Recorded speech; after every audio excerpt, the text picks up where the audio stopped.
அனைவருக்கும் வணக்கம். கடந்த ஒரு மாதங்களாக, அதுவும் குறிப்பாக திருவாளர் சீமான் அவர்களுடைய பேச்சு,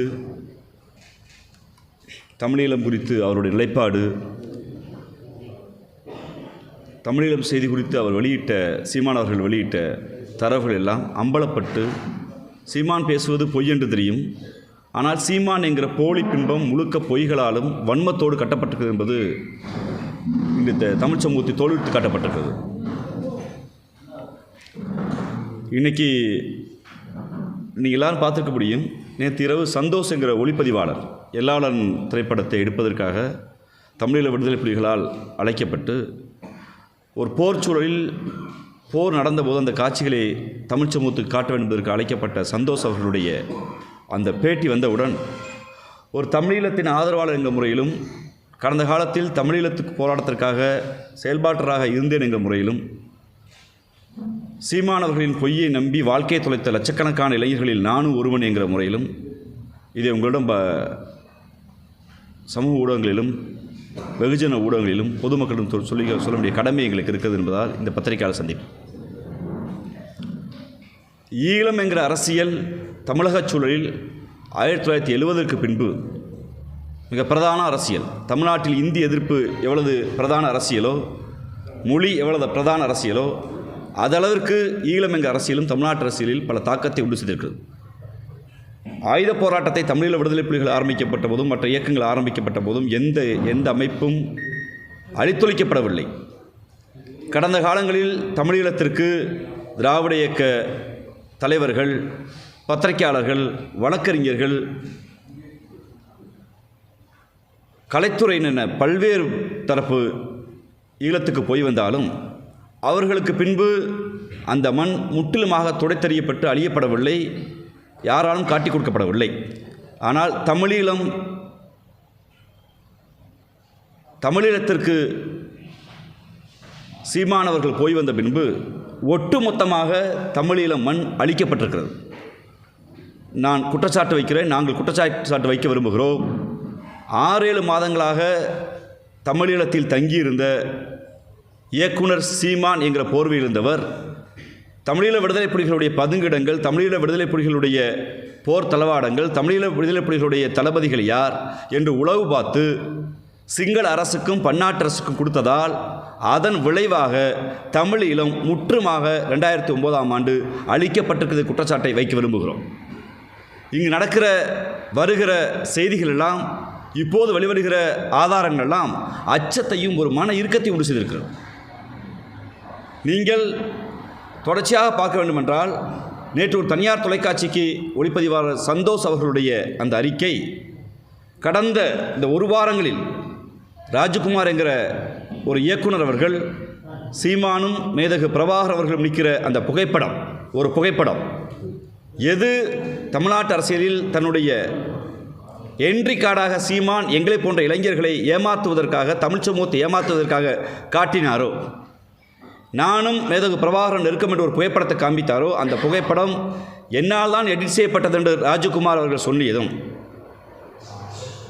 ராஜகுமார் அவர்கள் சொல்லிய பின்பு இப்போது இயக்குனர் சந்தோஷ் அவர்கள் மேதகு பிரபாகரன் அவர்களை சீமான் அவர்கள் 10 நிமிடம் கூட சந்திக்கவில்லை. சீமான் என்கிற இயக்குனர் இருக்கிறார், அவர் தமிழீழம் குறித்து மேடைகளை பேசுகிறார், அவரை சந்தித்தால் நன்றாக இருக்கும் என்று அண்ணன் வன்னியரசு அவர்களும் அண்ணன் குளத்தூர்மணி அவர்களும் அறிமுகம் செய்யப்பட்ட பின்பு சீமான் அவர்கள் மேதகு பிரபாகரன் அவர்களை சந்தித்தார். அது ஒரு 10 நிமிட சந்திப்பு கூட இல்லை. அந்த புகைப்படங்கள் இதுவரை வெளியே வரவில்லை என்கிற ஆதாரத்தையும், அந்த செய்தியை அவர் வைத்திருக்கிறார், வீடியோ வைத்திருக்கிறார் என்று நேற்று ஊடகத்தில் வேறு சொல்லியிருக்கிற செய்தியும், ஏற்கனவே சங்ககிரி ராஜ்குமார் அவர்கள் இந்த புகைப்படத்தை நான் தான் வெளியிட்டேன் என்கிற செய்தியும் அச்சத்தை மட்டுமல்ல, தமிழீழம் என்கிற உணர்வோடு இயங்கிய எங்களை போன்ற லட்சக்கணக்கான இளைஞர்களை பொய் பித்தலாட்டம் அவதூறில் சீமான் எங்கள் வாழ்க்கையை கெடுத்திருக்கிறார் என்கிற எண்ணம் எங்களுக்கு தோல்கிறது. நீங்கள் தமிழ் சினிமாவில் என்கிற ஒரு படம் வந்திருக்கும், எல்லாரும் பார்த்துருப்போம், பொதுமக்கள் எல்லாம் பார்த்துருப்போம். அரசியலில் பின்னாடி இருந்து இயக்கி ஒருவர் எப்படி வர முடியும் என்று, அடிப்படையில் தமிழீழத்தை அழிப்பதற்கும் தமிழ் சமூகத்தில் மேலோங்கி இருந்த தமிழீழ ஆதரவையும் சமூக நீதி ஆதரவையும் மட்டுப்படுத்துவதற்கு சீமான் என்கிற மனிதர் இந்த சமூகத்தில் வளர்த்தெடுக்கப்பட்டிருக்கார் என்று தெரிகிற போது அது மிகவும் கவலைக்குள்ளாத மட்டுமல்ல, யாரை நம்புவது என்கிற மிகப்பெரிய சிக்கலை இளைஞர்களுக்கு உண்டு செய்திருக்கிறது. ஏனென்றால் அந்த சந்தோஷ் வெளியிடுகிறார், இந்த படம் எடுக்கப்படவில்லை, அவர் சந்தித்தது உண்மைதான், அது 10 நிமிடம் கூட சந்திப்பில்லை. அவருடைய தனி மனித ஒழுங்கினத்தால் தமிழீழ விடுதலை புலிகள் மரியாதைக்குரிய சேரலாதன் அவரோடு தொடர்பை துண்டித்தார் எங்கள் செய்தியை வெளியிடுகிறார். கூடவே 6 புகைப்படத்தை நாங்கள் எடுத்தது யார் என்று அவர் சொல்கிறார். அமர்த்திதாஸ் என்கிற ஒருவருடைய பெயரை குறிப்பிட்டு அவரும் நானும் 6 புகைப்படத்தை எடுத்தோம். 4 புகைப்படத்தை அமர்த்திதாஸ் எடுத்தார், 2 புகைப்படத்தை நான் எடுத்தேன் என்று சொல்லியிருக்கிறார்கள். எடுத்தவர்கள் நாங்கள் என்ற ஆதாரத்தை சந்தோஷ் அவர்கள் எனக்கு வெளியிட்டிருக்கிறார். அமர்த்திதாஸ் அவர்களும் பொது வழியில் சீமானோடு புகைப்படத்தை வெளியிட்டு நாங்கள் தான் அந்த 6 புகைப்படத்தை ஷூட்டிங் ஸ்பாட்டில் எடுத்தோம், எல்லாளன் ஷூட்டிங் ஸ்பாட்டில் எடுத்தோம் என்று அவர் குறிப்பிடுகிறார். எல்லாளனுடைய ஷூட்டிங் ஸ்பாட்டில் நாங்கள் வெளியிட்டோம் என்று அவர்கள் எடுத்தவர்கள் குறிப்பிடுகிறார்கள். ஆனால் தமிழ் சமூகத்தில் சீமான் என்கிற பொய்யர், சீமான் என்கிற தற்குறி, சீமான் என்கிற தமிழ் சமூகத்தின் கேடு மட்டுமல்ல, சீமான் என்கிற இந்த வார்த்தைகளில் வர்ணிக்க முடியாது. அவர் என்ன சொன்னார் என்றால், எங்களை போன்ற இளைஞர்களுக்கு, தமிழ் சமூகத்துக்கு, ஊடக நண்பர்களுக்கு உங்களுக்கு தெரியும், நான் காட்சியில் சண்டைக்களத்தில் இருந்து துப்பாக்கி பிடித்தேன், என் கையை மேதகு பிரபாகரன் பிடித்தார், போராளிகள் பிடித்தார், இப்படி சுடு என்று கதையை சொல்லிக் கொடுத்தார். ஆனால் இன்று அவர் சொல்கிறார்கள், மிகவும் கட்டுக்கோப்பாக இயங்கிய ஒரு இராணுவ இயக்கம் தமிழீழ விடுதலை புலிகள், பயிற்சி பெற்ற தமிழீழ விடுதலை புலிகளை தவிர யாரும் துவக்கை தூக்க முடியாது.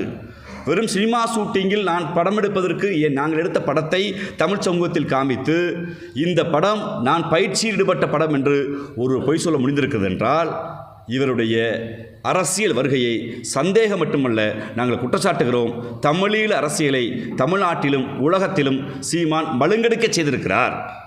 எப்படி என்று சொன்னால், 2009 போர் உச்சத்தில் இருந்தபோது சீமான் என்ன செய்து கொண்டிருந்தார் என்கிற கேள்வி இருக்கிறது. நான் கோவை சட்டக்கல்லூரியில் படித்திருந்த போது இதே பல நண்பர்கள் இங்கே இருக்கிற உங்களுக்கெல்லாம் தெரிந்திருக்கும், அவினாஷ்ங்கிற ஒரு மூத்த பத்திரிகையாளர், உங்களுடைய ஊடக நண்பர், இறந்து போனவர், தமிழீழ ஆதரவாளர், அவரோடு இயங்கிய பத்திரிகையாளர் நண்பர்களுக்கெல்லாம் தெரியும் தமிழீழ களத்தில் கோவை எவ்வளவு தீவிரமாக இருந்தது என்று. அப்போது எழுத்தாளர் பாமர் மூலியமாக எங்களை போன்ற ஒரு கரியுமான சீமான் போன்றவர்கள் தொடர்ச்சியாக கிடைக்கிற மேடைகளில் ஈழ ஆதரவு பேசினார், எந்த மாற்று கருத்தும் இல்லை. 2008 ஈழத்துக்கு போய் வந்த பின்பு பொதுவெளி போராட்டத்தில் நான் சவால் விடுகிறேன், நாம் தமிழர் இயக்கத்துக்கு முன்பு இயக்குனர் சீமானாக இருந்தவர் பொதுவெளி போராட்டத்தில் தான் ஈழத்தில் நடந்தது என்ன என்று ஏன் எந்த இடத்தில் பேசவில்லை. 2008 இறுதியில் தமிழ்நாட்டுக்கு வந்தவர் ஈரோட்டில் ஒரு வழக்கில் கைது செய்யப்படுகிறார். ஒரு 3 மாத காலம் இங்கே இருக்கிறார். இருந்து பொது வழியில் ஈழத்தில் தான் நடந்ததுன்னு எங்கேயும் மக்கள்கிட்ட ப்ரெஸ் மீட் வைக்கல, சொல்லலை, பிரச்சாரம் செய்யலை. ஈரோட்டில் ஒரு பொதுக்கூட்டத்தில் பேசி கைது செய்யப்பட்ட பின்பு தேசிய பாதுகாப்பு சட்டத்தில் திருவாளர் சீமானும், மரியாதைக்குரிய அண்ணன் குளத்தூர் மணி அவர்களும், மரியாதைக்குரிய மணியரசன் போன்றவர்கள் கைது செய்யப்பட்டு கோவை சிறையில் இருக்கிறார். கோவை சிறையிலிருந்து நன்கு கவனிக்க வேண்டும். 2008 இறுதியில் வெளியே வருகிறவர். 2008 இறுதியில் எங்களை போன்ற மாணவர்கள், அன்று சட்டக்கல்லூரி மாணவர்கள், வழக்கறிஞர்கள், ஏன் ஐஸ்விப்பவர்கள் தொடங்கி திருநங்கைகள் வரை அத்தனை அரசியல் இயக்கமும் ஈழ ஆதரவுக்காக பெருமரியாதைக்கு இந்திய கம்யூனிஸ்ட் கட்சி ஆரம்பித்து வைத்த போராட்டம், தாப்பாண்டியன் அவர்கள் ஆரம்பித்து வைத்த போராட்டம் தமிழ்நாடு முழுக்க பற்றி எறிந்தது.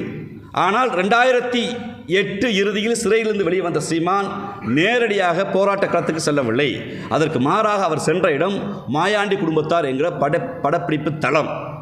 தன்னிடம்தான் ஈழப்போராட்டம் ஒப்படைக்கப்பட்டதென்று அன்று பொய் சொல்லிய சீமான், பொய்க்கதைகளை பேசிய சீமான், ஒருவேளை தன்னிடம் ஒப்படைக்கப்பட்டிருந்தால் உண்மையிலேயே இனமானம்தான் பெரிது, வருமானம் பெரிதில் நம்பியிருந்தால் நேரடியாக ஷூட்டிங் ஸ்பாட்டுக்கு போக வேண்டிய அவசியம் இல்லை. டிசம்பர் மாதம், ஜனவரி மாதம் போராட்ட உச்சத்தில் இருக்கிறது. பெருமரியாதைக்குரிய இயக்குனர் அண்ணன் முத்துக்குமார் அவர்கள் தீக்குளித்து இறந்து போகிறார். உங்களுக்கெல்லாம் தெரியும். 3 நாள் அவருடைய அந்த பூத உடல் சென்னையில் இருக்கிறது.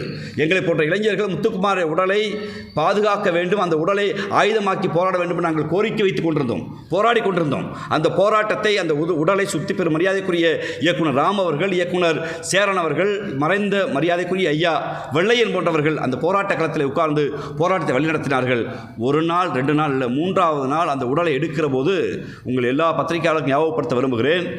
ஒரு டை அடித்து ஷூட்டிங்லேருந்து நேரடியாக ஷூட்டிங் ஸ்பாட்டுக்கு வந்துட்டு, அதுவும் நானும் மறைந்த காமராஜர் வழக்கறிஞரும் வலியுறுத்தி கேட்டதால் அவர் சொல்கிற கொச்சை தமிழில் எங்களை கெட்ட வார்த்தை பண்ணிவிட்டு, கெட்ட வார்த்தையை திட்டிட்டு, நான் அப்போ என் பொழப்பை பார்க்குறது இல்லையாண்டார். ஈழத்தை நேரடியாக பார்த்து மேதகு பிரபாகரங்களால் வழிகாட்டப்பட்டதை நம்பினால் அந்த நேரத்தில் சாமானியனை தெருவில் இறங்கி போராடிய போது ஈழத்திற்கு வழிகாட்டும் என்று சொன்ன நீங்கள் மாயாண்டி குடும்பத்தார் படத்தில் இருக்க முடியாது.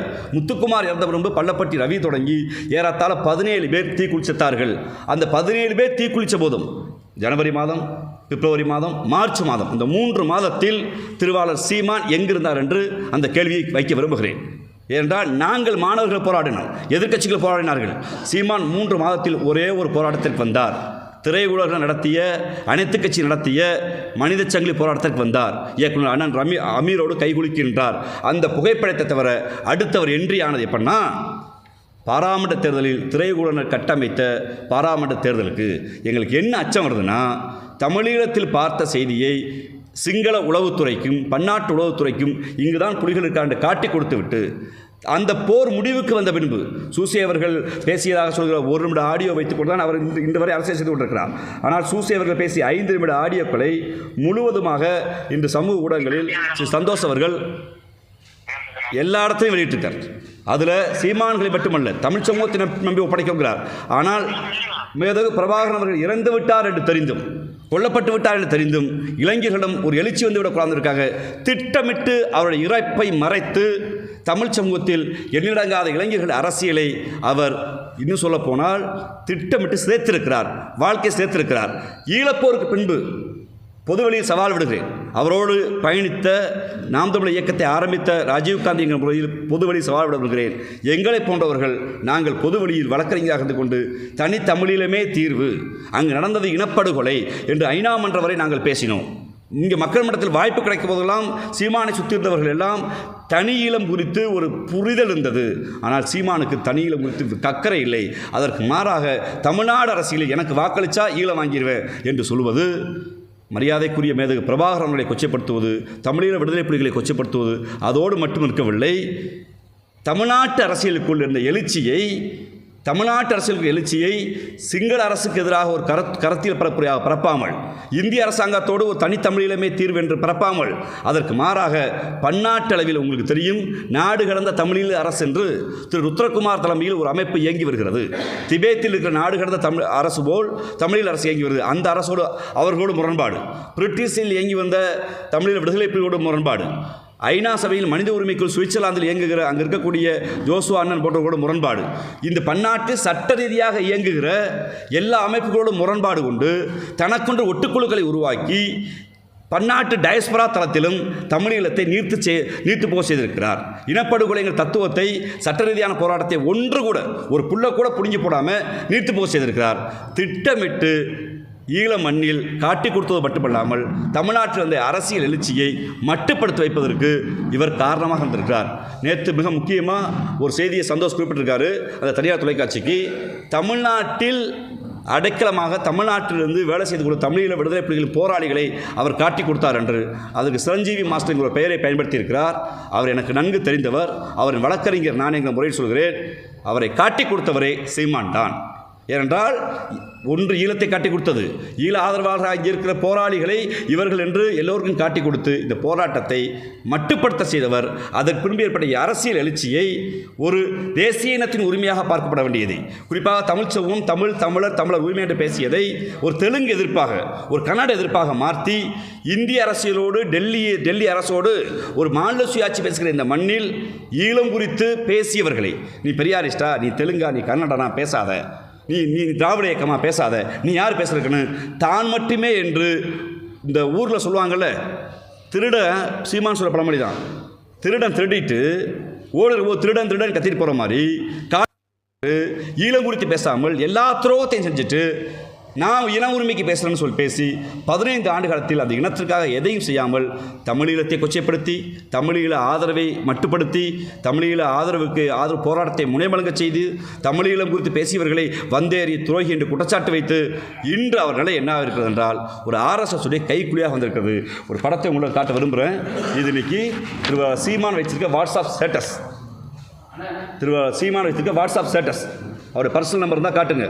நேற்று இரவு மதிய மயக்கத்தில் உற்சாக பானத்தில் கல் குடிச்சு தெருக்கு வாடா, கல் குடிச்சு எவன் கேட்டால் திம்முலா நடடா, சோழ வேத்துடா, சமூக ஒழுக்கக்கேடான் கருத்தை பேசுகிற சீமான் வைத்திருக்கிற வாட்ஸ்அப் ஸ்டேட்டஸ் என்னவென்றால், சமஸ்கிருத திணிப்பை விட, இந்தி திணிப்பை விட பெரியாரிய திணிப்பு ஆபத்தானது என்று. யோசித்து பாருங்கள். தமிழ்நாட்டில் சமஸ்கிருதம் படித்தால் தான் மருத்துவம் படிக்க முடியும், தமிழ்நாட்டில் சமஸ்கிருதம் படித்தால் தான் பட்டம் பெற முடியுங்கிற நிலையை மாற்றி சமஸ்கிருதத்தில்தான் தமிழ் பிறந்ததென்று ஒரு கோட்பாடு சொல்லிய போது தமிழ் தனித்த மொழி என்று அரசியல் களத்தில் பண்பாட்டு களத்தில் வென்று காட்டியவர் தந்தை பெரியார். தமிழ் என்கிற பிரைடு இருக்கிறது என்றால் தமிழர் என்று சொல்லுவோம் என்று இருக்கிறோம் என்றால் அன்று தந்தை பெரியார் விதைத்த தமிழர் விதையை சமஸ்கிருத திணிப்பை விட, இந்தி திணிப்பை விட பெரியார் திணிப்பு பெரிது என்று சீமான் பேசுகிறார் என்றால் அவர் ஆர்எஸ்எஸ்ஸை விட ஆபத்தானவர். ஆர்எஸ்எஸ்ஸின் கைக்கூலியாக மட்டுமல்ல, இந்திய அரசியலில் தமிழ்நாடு தமிழர் உரிமை, ஈழ அரசியலில் தேசிய உரிமை அத்தனையும் காட்டி கொடுக்கிற ஆளாக இருக்கிறார். இவர் கோயம்புத்தூர் மாவட்ட செயலாளர் இருந்தார். உங்களுக்கு தெரியும், இவரை போன்று எண்ணிடங்காத பேர் வெளியே வந்திருக்காங்க. எங்களை போன்ற இளைஞர்களுடைய அரசியலை, அறிவை சுரண்டி, பொருளாதாரத்தை சுரண்டி, உழைப்பை சுரண்டி இன்னைக்கு பல இளைஞர்கள் இந்த மனுஷன் சொல்கிறதெல்லாம் சரி என்று நம்புகிறார்கள். எத்தனை கதைகள். ஒன்று, எனக்கு அந்த இட்லிக்குள் ஆமைக்கறி கொடுத்தார், அதை அண்ணன் பிரபாகரன் ஊட்டிவிட சொன்னார். தேக்கு மரத்தை நடுவதற்கே 1 லட்சம் தேக்கு மரத்தை நட சொன்னார் என்று பேசிவிட்டு மான் சுடுவதற்கு தடை இருந்தபோது மானை சுடச் சொல்ல பிரபாகரன் உத்தரவிட்டார் என்று சொல்வது அந்த அமைப்பை கொச்சைப்படுத்துவது. ஒரு போராளி கட்டுக்கோப்பு இயக்கம், நான் அங்கு போனபோது ஒரு பெண்ணை பார்த்து ரசித்தேன், அவர்கள் திருமணம் செய்வதற்கு ஆசைப்பட்டேன் என்று போராட்ட களத்துக்கு போனவர் சைட்டட் ஊர் சுற்றினேன், நான் ஒரு உல்லாச பயணமாக இருந்தேன் என்று பேசுவது தமிழீழ விடுதலை புலிகளை, அவர்களுடைய ஆதரவு நிலைப்பாட்டை இங்கு கேள்விக்குறியாக்கி இருக்கிறார். இன்னும் சொல்லப்போனால் ஒரு மாவீரனை, போராளியை சந்தோஷ் அவர்கள் சொல்வது போல் ஒரு ஸ்டார் ஹோட்டல் செப் மாதிரி காமிச்சு இளைஞரிடம் இருந்த ஒரு போராட்ட எழுச்சியை, தமிழர் மீதான உணர்வை மட்டுப்படுத்தி தன் வயிறும் தன் குடும்பம் வளர்வதற்கு மட்டும் சீமான் இருக்கிறார். இது ஆபத்தான மனநோய் மட்டுமல்ல, அரசியல் இருந்து அப்புறப்படுத்த வேண்டிய அசிங்கம் சீமான். எங்கள் நிலைப்பாடு எடுக்க வேண்டிய தேவை இருக்கிறது. அங்கே இருக்க தம்பிகளிடம் எந்த ஈழ ஆதரவு போராட்டத்தில் அவர் கட்டினாரோ, எந்த ஈழ ஆதரவு போராட்டம் சரி என்றாரோ அந்த ஈழ ஆதரவு போராட்டமே சீமானால் தான் ஒடுக்கப்பட்டது, சீமான் காட்டி கொடுத்ததாக தான் வீழ்ந்தது. வீழ்ந்த பின்பு தமிழ்நாட்டில் ஏற்பட்ட எழுச்சியை இந்த இளைஞர்கள் இந்த ஈழ கோரிக்கை வைத்து என்பதற்காக, அவர்கள் வசதிக்காக நான் தான் மேதகு பிரபாகரன் அடையாளம் காட்டப்பட்டவர், நான் தான் சேரலாதன் அடையாளம் காட்டப்பட்டவர் என்று தனக்குத்தானே ஒரு மனநோய்க்கு உள்ளாகி பொய்யை பேசி அந்த பல லட்சம் இளைஞர்களை போராட விடாமல் செய்து இன்று தன்னுடைய வசதிக்காக, வாய்ப்புக்காக ஈழம் என்கிற அரசியலையே இன்று காணாமல் ஆக்கியிருக்கிறார் சீமான் என்கிற குற்றச்சாட்டை வைக்க விரும்புகிறேன். நீங்கள் கேள்விகளை கேட்கலாம். ஆனால் இப்போ இந்த ஈழத்திலிருந்து நிறைய ஃபண்டெல்லாம் வந்திருக்கிற மாதிரி சொல்கிறாங்க, எவ்வளோ வந்திருக்கு, இத்தனை வருஷமா இல்லை, பொதுவாக ஈழத்திலிருந்து ஃபண்டு வருங்கிற அந்த கதை பொய். சொந்த நாட்டில் வாழ முடியாமல், சொந்த ஊரில் வாழ முடியாமல் நாடுகளை கேட்டு ஒரு அகதிகளாக போய் நிற்கிற அந்த மக்கள்கிட்ட போய் சுரண்டி சீமான் வாழ்ந்திருக்கிறார். சொந்த நாட்டில் வாழ முடியலை, இங்கே தன்னுடைய மொழி உரிமை இல்லை, இன உரிமை இல்லை என்று மற்ற நாட்டுக்கு பிழைக்க போகிறாங்க. அவருங்க அங்கே போய் ஏதோ ஒரு கூலி தொழிலாளியாக ஏதோ செய்கிற போது நான் தான் ஈழத்துக்காக பேசுகிறேங்கிற பெயரில் அவரிடம் சுரண்டி இருக்கார். பெரிய ஃபண்டுலாம் அது ஒரு என்ன சொல்கிறது, ஒரு கூலி வேலை பார்க்குறவன்ட்டு 100 ரூபா சம்பாதிச்சானா ஈழத்துக்காக அவர் பேசுகிறான்னு 10 ரூபா வாங்கி திண்டு வயிறு கொடுத்துருக்கார் சீமான். மற்றபடி அந்த பொதுமக்கள் கொடுத்த ஃபண்டு அப்படிலாம் நான் அப்படி குற்றச்சாட்டு விரும்பல. அவர் தன் சுயலாபத்துக்காக பயன்படுத்தினார்.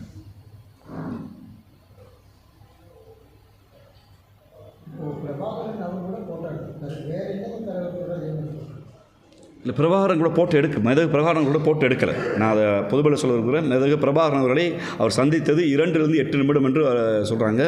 அந்த முழு வீடியோ காட்சியும் சந்தோஷ் அவர்களிடம் இருக்கிறது.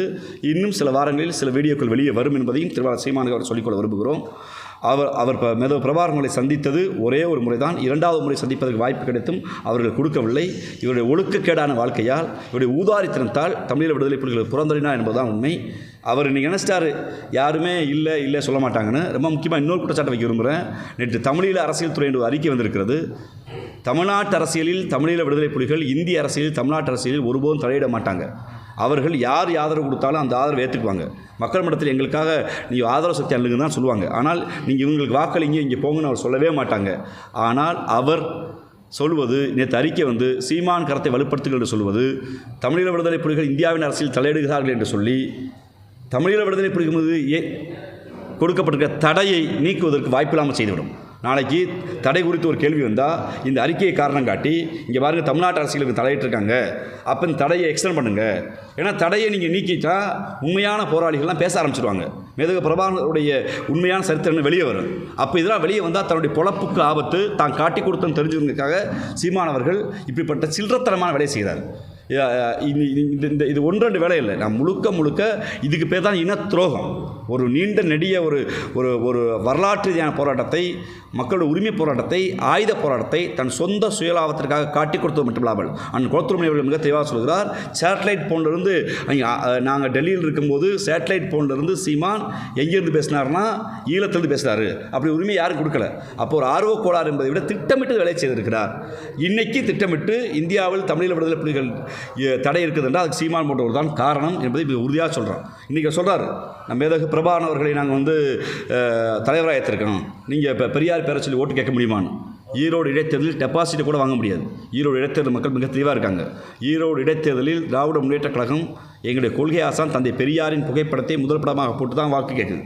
நீ தெம்பும் திராணியும் யோக்கியதை இருந்தால் நீ உண்மையிலேயே நீ சொல்கிற மாதிரிலாம் சொல்ல முடியாது. ஆத்தாளுக்கு அப்புறம் சொல்கிறதெல்லாம் அது கொச்சையான சொல்லலை. யோக்கியதை இருந்தால் மேதகு பிரபாகரன் படத்தை போட்டு ஓட்டு கேட்டுக்கணுமா இல்லையா? ஏன் போடல?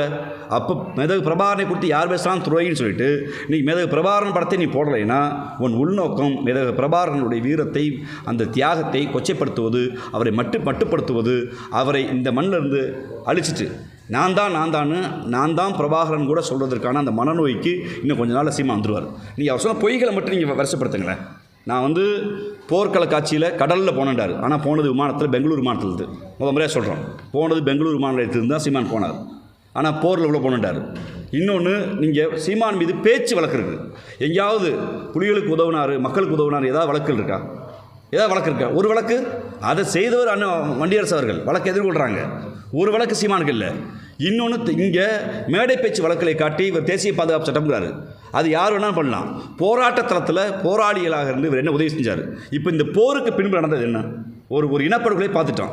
இனப்படுகொலையில் இறந்து போன 1,80,000 உறவுகளும் தமிழர்கள்ங்கிற கோரிக்கையை வைத்து இந்திய நீதிமன்றத்தில், பன்னாட்டு நீதிமன்றத்தில், பன்னாட்டு தமிழ் சமூகத்தில் ஒரு டாக்குமெண்ட்ரி எவிடன்ஸை சீமான் கொடுத்ததா ஒன்று காட்ட சொல்லுங்கள். நீ உண்மையிலேயே ஈழ அரசியல் செய்கிறீன்னா போருக்கு பின்பு நீ உண்மையிலேயே அறிவு திறனும் தெளிந்த அறிவோடும் அறிவு இருக்கணும். என்ன பண்ணியிருக்கணும்? இத்தனை பேர் இறந்துருக்காங்க, டாக்குமெண்ட் எவிடன்ஸ் ஒன்றை காட்ட சொல்லுங்கள். அதற்கு மாறாக அதெல்லாம் யார் ஆதரித்தாங்களோ, யார் இதெல்லாம் வெளியிட்டாங்களோ அவங்கள துரோகிங்கிறது. அதாவது ருத்ரகுமாரை துரோகின்றார், உலக நாடுகளுக்கு கூடிய பன்னாட்டு தலங்கள் எல்லாரையும் துரோகின்ட்டு தான் நல்லவன் யோக்கியம் என்ன பண்ணியிருக்கணும்? அங்கே நடந்த ஒரு இனப்படுகொலைங்க, இவ்வளோ கோயில் இடிக்கப்பட்டுச்சுங்க, இவ்வளோ மசூதி இடிக்கப்பட்டுச்சுங்க, சிங்கள ராணுவம் தாக்குச்சுங்கிற செய்தியை கூட உன்னால் பேச முடியலையே. அதுக்கு மாற என்ன சொல்கிற? எனக்கு இட்லி கறி கொடுத்தாங்க, மான் கறி கொடுத்தாங்க, பன்னி கறி கொடுத்தாங்க, ஆமை கறி கொடுத்தாங்க, எனக்கு ஊட்டி விட்டாங்க, என்னை ஒரு போராளி கிள்ளுனாரு, நான் ஒரு போராளி மீது காதல் கொண்டேன். எவ்வளவு கொச்சையான ஒரு விடுதலை போராட்டத்தை கொண்டு வந்து உங்களுடைய சுய லாபத்துக்காக சிதைச்சிருக்கேன்னு தெரியுதா? தமிழ் சமூகத்தில் சிதைத்த வேலையை ஈழம் குறித்து இன்னைக்கு எண்ணிலடங்காத முற்போக்குவாதிகள் பேச பயப்படுறாங்கன்னா, நம்ம எதாவது பேசினா சீமான் விடுகிற கதைகளில் தோற்று போயிடுவோம். நமக்கு ஏண்டா வம்புன்னு பல பெரியாரிஸ்டுகள், பல முற்போக்குவாதிகள், பல பொதுவுடைமைவாதிகளை வாயடைக்க செய்துவிட்டு இந்த அசிங்கத்தோடு நம்ம போராட வேணாம். அந்த சேத்துக்களை ஒன்று உலாவிக்கு இருக்கும், நம்மளும் போய் சேர்ந்து உலாவணும், நம்மளாம் சேர் வலிக்கணும்னு ஒதுங்கி போய் வைப்பதற்கு வேலையை சீமான் செய்திருக்கிறதா பார்க்குறோம்.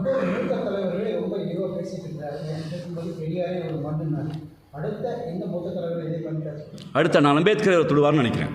ஏன்னா அவர் எது குறித்து படிக்கிற பழக்கம், வாசிக்கிற பழக்கம் இல்லை. தந்தை பெரியார் குறித்து அவருடைய நாங்கள் இது வரைக்கும் ஆதாரத்தை கேட்குறோம், ஆதாரத்தை கொடுக்க முடியல. ஆர்எஸ்எஸ் வைக்காத குற்றச்சாட்டை கூட அவர் வைக்கிறார் என்றால் அவரை இயக்குவதற்கு இங்கு ஏதோ ஒரு அமைப்பு தயாராகிவிட்டது. ஏன்னா இவருடைய ஹிட்டன் அஜெண்டாவே நீங்கள் இந்திய மாநிலங்களில் மரியாதைக்குரிய தமிழ்நாட்டுடைய முதலமைச்சர் எங்கள் தலைவர் அவர்கள் ஒரு இந்தியா கூட்டணி அமைக்கிறார். அந்த கூட்டணியில் தமிழ்நாட்டிலிருந்து ஒரு மதச்சார்பின்மையை சொல்கிறோம், மாநில சுயாட்சியை சொல்கிறோம், தேசிய இனங்களுடைய மொழி உரிமை பற்றி சொல்கிறோம். இதை மூன்றையும் எங்கள் கூட்டணியுடைய தலைமையாக இருக்கக்கூடிய காங்கிரஸ் பெரியக்கும் புரிந்திருக்கிறது. ராகுல் காந்தி அவர்கள் மாநில சுயாட்சி பற்றி பேசப்பட வேண்டும் என்கிறார். மதச்சார்பை கொடுத்து மிக நீண்ட நெடிய கருத்தோடு வாதிக்கிறார். இந்தியாவுடைய பாராமரத்துக்கு கொண்டு நீங்கள் எங்கே வேணாலும் வந்துடலாம், நோ எவர், நீங்கள் ஒருபோதும் தமிழ்நாட்டுக்கு போக முடியாதுன்னு பாஜக அப்போ சொல்கிறாருன்னா இந்த கொள்கை தெளிவு. அப்போ தமிழ்நாடு ப்ரைடுங்கிறது மொழி அரசியல். ஹிந்தி எதிர்த்து, சமஸ்கிருதத்தை எதிர்த்து, மொழி தனித்த அடையாளத்தோட அரசியலை இன்றைக்கி என்ன பண்ணிட்டேன்னா சீமான் போன்றோர் அது தெலுங்கு எதிர்ப்பா, மலையாள எதிர்ப்பா, தமிழை தாய்களி மொழின்னு ஏன் சொல்கிறோம்? இங்கே உட்காந்துருக்க உங்கள் யாருக்கும் பார்க்குற நம்ம மக்கள் யாருக்காவது கீழடி போனீங்கன்னா ஒரு எழுத்து இருக்கு, அதை சுத்த தமிழர்கள் யாராவது சீமான் சொல்கிற சுத்த தமிழர் வாசிக்க முடியுமா? வாசிக்க முடியாது. தமிழியங்கிற எழுத்துலேருந்து தெலுங்குங்கிற எழுத்து, மலையாள எழுத்து, கன்னட எழுத்து பிரியுது. ஒரு மொழி குடும்பம், திராவிட மொழி குடும்பத்தை ஒரே வயிற்றில் பிறந்த நம்மளை நீ வந்தேரின்னு சொல்லி அதை பிரித்து விட்டுட்டு இந்திய அரசின் அரசியமைப்பு சட்டத்தில் போராட வேண்டிய தமிழ் உரிமைக்காக கேட்க வேண்டிய மக்களை, உரிமை முழக்கத்தை செய்ய வேண்டிய மக்களை அது தெலுங்கு எதிர்ப்பா கன்னட எதிர்ப்பா மடைமாற்றி மொழியை சிதைச்சாச்சு, மொழி உரிமையை சிதைச்சாச்சு. ஒரு ஆயுத போராட்டத்தில் உலகத்தில் இருந்த மிகப்பெரிய ஒரு வல்லாதிக்கத்தில் இருந்த ஈழப் போராட்டத்தை சிதைச்சாச்சு. எல்லாத்தையும் சிதைச்சிட்டு கடைசியில் கல் குடிச்சிட்டு தெருக்கில் நீ நடந்து வாடான்னு ஒரு திமிர் பேசுகிறான்னா அவனுடைய மனநோய்க்கு உள்ளாயிருக்கான்னு தான் அர்த்தம். அப்படிப்பட்டவர்களை தயவு செய்து மக்கள் புறக்கணிக்கின்றதை விட இது அசிங்கமாக நாங்கள் பார்க்குறோம். ஃபோட்டோ வீடியோக்கள் வந்து அடுத்த நாட்களில் வர வாய்ப்பு இருக்குன்னு எந்த மாதிரி நான் ஏன்னா அவர் சந்தோஷ் வந்து அவர்கிட்ட மேதகு பிரபாகரன் அவர்களை இவர் எப்போ சந்திச்சாங்க அந்த வீடியோ இருக்குன்றிருக்காரு. உறுதியாக அது வெளியிடுவார் நம்பிக்கை இருக்குது. அவர் சொல்கிற சிரஞ்சீவி மாஸ்டர் போன்றவர்கள்லாம் இன்னும் உயிரோடு தான் இருக்காங்கிறத சீமான் சொல்லி கொடுத்துக்கிறோம். பல போராளிகள் மறைந்து விட்டதாக அவர் சீமான் இன்னைக்கு இப்போ பொதுவில் போய் சொல்கிறாரு. அதை வந்து ஏன்னா ஏற்கனவே ஆதாரத்தை நான் தான் எடிட் பண்ணுன்னு ராஜ்குமார் சொல்லிட்டாரு. அறிவு நாணயமும் யோக்கியதை இருந்தால் ஒன்று ராஜ்குமார் மீது வழக்கு போட்டுருக்கணும். எப்படா சொல்ல போச்சுன்னு நீங்கள் எல்லாத்தையும் அடித்து பேசுகிற சீமான் ஆதார் இருக்கான்னு நெஞ்சை நிமிர்த்தி நான் ஆம்பளை பேச சீமான் இந்த ராஜ்குமார் எதிர்த்து கேள்வி கேட்டபோது அதை கடந்து போங்க, அதை விடுங்க அப்படின்னு பேசுகிறாருன்னா உள்நோக்கு என்னவா இருக்குது? இந்த மேதகு பிரபாகரன் படம் கொடுத்து சந்தோஷம் வந்து என்ன பேசுவார்னா அப்போ நான் பார்க்கலையாங்கிறாரு. இது என்னென்னா எஸ்கேபிசம். தன்னை நோக்கி ஒரு கார்னர் படுகிற போது இன்றைக்கி அம்பலப்பட்டுட்டார். நீ ஈழத்துக்கு போனது உண்மைதான். எதுக்கு போனேன்னா ஷூட்டிங் நடக்கிற போது ஒரு இயக்குனராக வழிநடத்த போனேன், அவ்வளோதான். நீ ஷூட்டிங் துப்பாக்கியை சுட்டுட்டு போராளிகளுக்கு பயிற்சி கொடுத்தங்கிறது இன்றைக்கி அம்பலப்பட்டுருச்சு. நீ போராளிக்கு பயிற்சி கொடுத்தங்கிற சொன்ன அந்த பொய் செய்தி அம்பலப்பட்டுருச்சு. மேதகு பிரபாகரன் கூட எடுத்த அந்த புகைப்படத்தை நீ தான் ஒரு ஆளை வச்சு செங்கோட்டைங்கிற ஆளை வச்சு நான் கடந்த முறை சொல்லியிருந்தேன். செங்கோட்டையன் கொண்டு வந்த கொரியரை வாங்கி சீமான்கிட்ட பிடிச்சி கொடுத்து புலாயுத அடைஞ்சதில் முன்னாள் தம்பியில் நான் ஒருத்தன். ஏன்னா நம்மளுக்கு ஒரு எமோஷன். அப்போ மேதகு பிரபாகரனை பார்த்துட்டாரேன்னு அது இன்றைக்கி அம்பலப்பட்டுருச்சு. இன்னொன்று ஷூட்டிங் ஸ்பாட் எடுத்த 6 ஃபோட்டோ தான், 6ஐயும் நாங்கள் தான் எடுத்துட்டு டைம் ஜோனோட இன்றைக்கி அவங்க சொல்லிட்டாங்க. வருகிற காலங்களில் அந்த வீடியோக்கள் வர வாய்ப்பு இருக்குன்னு சந்தோஷ் சொல்லியிருக்காரு. அந்த சந்தோஷ் சொல்கிற செய்திகள் உண்மைன்னு நான் பார்க்குறேன். ஏன்னா அவரோட நெருங்கி பழங்க பார்க்குறேன். சந்தோஷ் சொல்கிற செய்திகள் உண்மைன்னு நான் பார்க்குறேன். பிரபாகரனுடைய அண்ணன் மகன் கார்த்திக் மனோகரனுடைய கருத்தை பற்றி அவர்கிட்ட கேட்கும்போது அவர் வந்து ஒருமையில் பேசினார். அவருக்கு பிக்காளி பையன் அப்படிங்கிற மாதிரி சில வார்த்தைகள், சில இடங்கள் கெட்ட வார்த்தைகள் பேசினார். சீமானுடைய இயல்பு தான். சீமானுக்கு வந்து செந்தமிழன் சீமான்னு அவர் சொல்லுவாங்க. அது செந்தமிழ்னா அவர் செந்தமிழ்னு என்னோட கேட்டிங்கன்னா கெட்ட வார்த்தை தான் செந்தமிழ். அவர் சீமானுடைய உடல் முடிவு செந்தமிழாக ஏன்னா அதை செந்தமிழ் பேசுகிறான்னா கெட்ட வார்த்தை பேசுகிறான். சீமானை பொறுத்தவரை உலகத்திற்கு எல்லா கெட்ட வார்த்தையும் பேசுகிற ஒரு பண்பற்ற மனிதர் தான். அதை பொது வழியில் ஒரு தங்கை ஒரு நிருபர் கேள்வி வைக்கிறாங்கன்னா ஒன்று மறுக்கணும் இல்லை இல்லைங்கணும். நீங்கள் வந்து அவரை வந்து நீங்கள் சொல்கிற அந்த வார்த்தையை சொல்லி ஒரு தகாத வார்த்தையை சொல்லி திட்டுறாருன்னா அப்போ யாரை திட்டுறாரு? அவர் யார்? மேதகு பிரபாகரனுடைய அண்ணன் மகன். அவரை திட்டுறாரு. அதான் அவர் சொல்கிறார். அதுக்கடுத்து அவங்களுடைய ஊடகங்களை ஒரு செய்தி வெளியிடுறாங்க. அவர் வந்து அவர் மனைவிக்கு கேக் ஊட்டியிருந்தார் 2009. அவராவது மனைவிக்கு கேக் ஊட்டியிருந்தார். 2009 நீங்கள் என்ன பண்ணீங்கிறத விஜயலட்சுமி தெருவாக சொல்கிறாங்க. 2009 ஈழப்போர் உச்சத்தில் நடந்தபோது தேனியில் நான் அவர் இருந்தோம், மாயாண்டு கொடுத்தா படம் ஷூட்டிங் இருந்தார். நான் என்ன பண்ண சொல்கிறாங்க. சொந்த மனைவிக்கு கேக் ஊட்டினதையே கேள்வி கேட்குற புரட்சியாளர்கள், அதை வந்து அசிங்கப்படுத்துகிற புரட்சியாளர்கள் அந்த 2009 ஈழப்போர் உச்சத்தில் இருந்தபோது ராஜீவ்காந்தியாக நான் என் தகுதிக்கு மாணவராக சட்டக்கல்லூரி மாணவர் முடிச்சுட்டு 60 நாள் தொடர்ச்சியாக போராட்டம். நான் மட்டும் இல்லை, இங்கே ஊடக நண்பர்கள் பல பேர் இருந்தாங்க.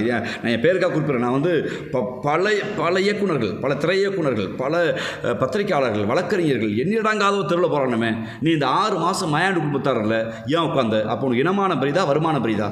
அங்கே இந்த கேள்வி கேட்க விரும்புகிறோம். இவர் வந்து எந்த மனிதனையும் அறத்தோடு எதிர்கொள்கிற அறம் என்பதை சீமானுக்கு இல்லை. சீமான் வந்து ஊதி பெருக்கப்பட்ட பண்பம் அல்ல. திட்டமிட்டு தமிழ்நாட்டின் பிரைடாக தமிழர் என்கிற அடையாளத்தை ஒழிப்பதற்காக. ஏன்னா ஒரு சத்தமாக பேசினான்னா அவன் தமிழ் பேசினான்னா நல்லா பேசுவாங்கிற பேச்சுத்திறமை வைத்து தமிழர் அடையாளங்களை ஒழிக்க கொண்டு வந்த கைக்கூலி அவர் பன்னாட்டு உளவுத்துறையுடைய கையாள் என்பதை எங்கள் குற்றச்சாட்டு.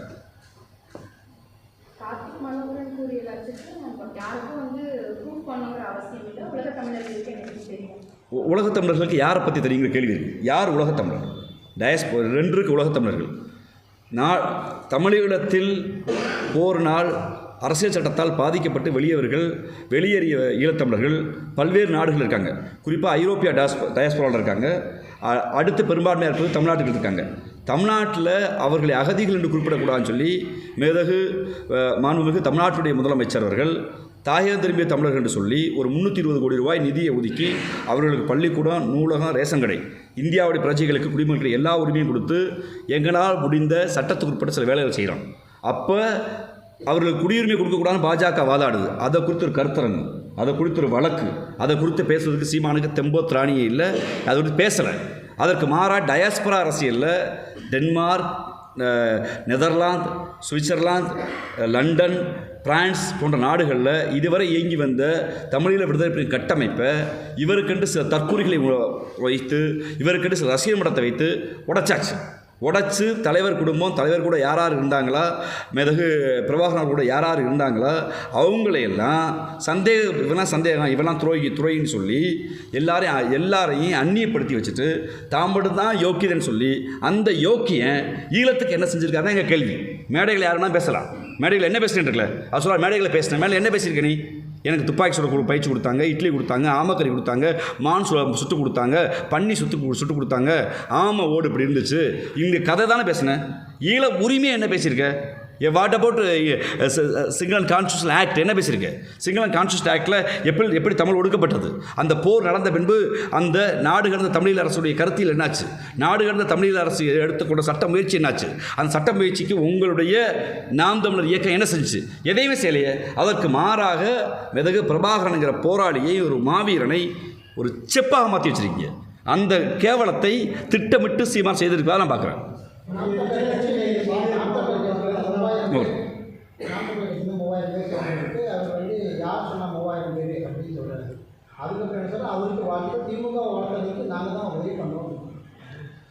அதாவது முதல்ல யார் சொன்னார்ந்தாங்க, அடுத்து வாழ்த்துக்கள்ன்றார். இந்த ரத்தம் சதியமாக ராமச்சந்திரன் இருக்கார். இவர் கூட ஒரு மாவட்ட செயலாளராக இருந்திருக்காரு.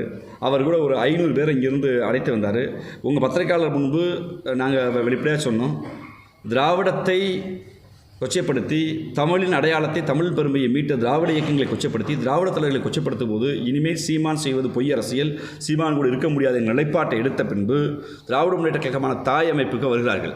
ராஜீவ்காந்தி இப்போவும் சொல்ல திறந்த மனோடு சொல்கிறேன், நாம் தமிழர்கள் தம்பிகளுக்கு தங்கைகளுக்கு ஒரு அன்பான வேண்டுகோள். அரசியல் என்பது மக்கள் நலனுக்கும் மொழி நலனுக்கு மட்டும்தான். அது சீமான் நலனுக்காக மாற்றிட்டாங்க.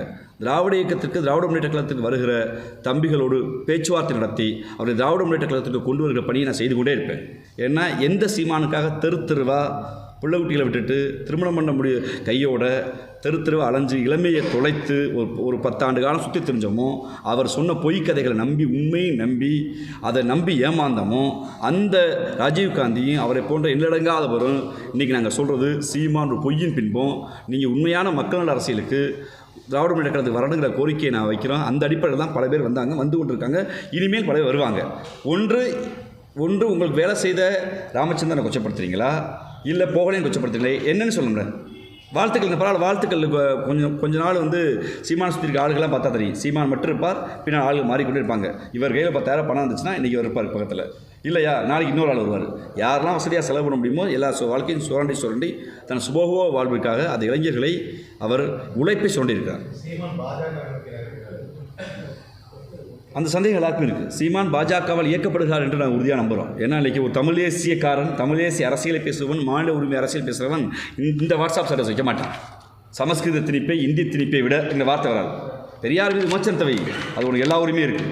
ஆனால் தேசிய அரசியல், மொழி அரசியல் என்று பேசுகிறவன் எவன் ஒருவனும், எந்த இயக்கமும் சீமானை போட்டு தற்கொலைத்தனமாக பிழைப்புவாதமாக இந்தியை, சமஸ்கிருதத்தை ஆதரிக்காது. தமிழ்நாடு என்பது இந்தியாவின் அரசியலில் ஏன் இந்தியை நாங்கள் எதிர்த்தோம்? இந்தியாவுடைய கான்ஸ்டியூஷன் ஆக்டில் 1935 இந்தி கட்டாயம் என்று சொன்னபோது எல்லா மாநிலமும் தனித்து நிற்க முடியாதனால இந்தியை ஆதரித்தாங்க. ஆனால் தமிழ்நாட்டில் தந்தை பெரியார் தான் தமிழ்நாடு தமிழருக்கு என்று சொல்லி மறைமொழி அடிகளார் போய் ஒப்புறார். அவர் மறைமொழி அடிகளார் தனியொரு மனிதன், ஒரு கவிஞர், ஒரு புலவர். மறைமொழி அடிகளார் தனியொரு மனுஷன் கேட்டால் மக்கள் கேட்க மாட்டாங்க. அவர் இன்புட்டை வாங்கி தன் திராவிட கழக தோழர்களை கூட்டியாந்து, நீதி கட்சி தோழர்களை கூட்டியாந்து மக்கள் மன்றத்தில் போராடி தெருவாக கருப்பு சட்டை போட வச்சு தன்னுடைய தம்பிகளாக இருந்த முத்தமிழர் கலைஞர், பேரறிஞர் அண்ணா போன்ற தலைவர்களை தெருவாக போக வச்சு பாரதிதாசன் பாடல்களை இந்திக்கு தமிழ்நாட்டில் ஆதிக்கமாக நீங்கள் எல்லோரும் வாருங்கள் நாட்டினரே எங்கள் பாடலை பாட வச்சு தமிழ்நாட்டில் இந்தி எதிர்ப்பை உண்டு செய்து இந்தி திணிப்பை எதிர்த்தவர் தந்தை பெரியார். அதனால தான் மறைமொழி அடிகள் சொன்னார். நான் அவர் இன்னும் சொல்ல போனால் அந்த இந்திய எதிர்ப்பு கூட்டத்துக்கு மறைமொழி அடிகள் தலைமை தாங்கன்னு கேட்டுக்கிட்டே பெரியார் தான். அப்போ உன் அயோக்கிய அரசியல், உன்னுடைய சீமானுடைய அயோக்கிய அரசியல், சீமானுடைய தற்குறித்தனம், இயக்கத்தை நடத்திய தந்தை பெரியார் மறைமலை அடிகளே அந்த தலைவருடைய அவர் மீது அன்பின் பாரமாகவும் முடிப்பட்டு நாம அவர் வச்சுக்கிறாருன்னா, அவரே மறைமலை அடிகளாவே தந்தை பெரியாரை தலைவரை ஏற்றுக்கொண்டிருக்கிறார். அவரும் முரண்பாடு வைக்கிறார்னா இது என்ன சொல்லுது? அப்படி இந்திய எதிர்ப்பு அரசியலை பேசி தமிழை பாதுகாத்த இந்த மண்ணில் சமஸ்கிருதத்தை விட இந்தியை விட பெரியார் எதிர்ப்பு தான் அவசியம் பேசுகிறேன்னா, நீ பாஜகவுடைய கைக்குடியில் பாஜகவுடைய ஒன் ஆஃப் தி மெம்பராக சீமான் இருக்கான்னு பார்க்குறேன். ஆனால் இப்போ நீங்கள் விஜய் தான் அங்கீகாரம் வாங்கி கொடுத்தாருன்னு சொல்லியிருக்கீங்க. இப்போ வரக்கூடிய தேர்தலில் சீமான் சந்திச்சாருன்னா அந்த வாக்குகள் விஜய்க்கு போக இருக்குமா இல்லை திமுக போகணும்னு நினைக்கிறீங்களா? இல்லை, அந்த திராவிட முன்னேற்ற கழகத்தில் வாக்குகள் கிடைக்காதுன்னு சொல்கிறாங்க. இல்லை, அது அரசியல் வகுப்பாளர்கள். திராவிட முன்னேற்ற கழகத்தை பொறுத்தளவில் ஒரு மதச்சார்பின்மை பேசுகிற ஒரு கொள்கைசார் கூட்டணி, மாண்புமிகு முதலமைச்சர்களுடைய சாதனைகள், திட்டங்கள், ஒரு கொள்கை தெளிவு, சிறுபான்மை மக்கள், ஒடுக்கப்பட்ட பிற்படுத்தப்பட்ட பாதுகாப்பான முதலமைச்சர் இருக்கிறார். அதனால் எங்கள் பிரச்சாரங்களை சொல்லி, எங்கள் தலைவர்களுடைய கடந்த கால வரலாற்றை சொல்லி, இயக்கத்தை சொல்லி நாங்கள் வாக்கு கேட்க போகிறோம். சீமானவர்களுக்கு என்னுடைய தனிப்பட்ட கருத்து, சீமானவர்களுக்கு மாநில அங்கீகாரம் வாங்கி கொடுத்தது நடிகர் விஜய் அவர்கள் தான். அரசியல் கவர்னர் அறிவிச்சப்பட்ட பின்னாடி தேர்தல் நிற்கலை, அதனால் 3 விழுக்காடு அவருக்கு அந்த வாக்கு போச்சு, அதனால் வென்றார். இன்றைக்கி அவருக்கு எதிர்ப்பு வந்ததுனால நடிகர் விஜய் அவர்களை கொச்சையாக பேசி, நீ லாரியில் அடிபடிச்சாவேன்னு என்றெல்லாம் சொல்லி சாபம் விட்டு இன்றைக்கி பாஜகவுக்கு போயிருக்காரு. பாஜகவுடைய சாஃப்ட் ஹிந்துத்துவா ஓட்டு நமக்கு வரும் நம்புகிறாரு. எனக்கு என்ன வேதனைனா, தந்தை பெரியாரை குறித்து இவ்வளவு வன்மமாக, இவ்வளவு கேவலத்தோடு, ஆதாரமற்ற அவதூறுகளை, அண்டப்புழுகளை சீமான் பேசி என்பதும் எந்த ஒரு காட்டமான அறிக்கையும் எடப்பாடி கொண்டு வரல.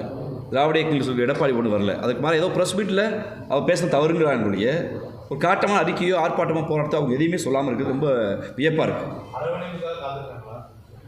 மேபி இருக்கலாம்.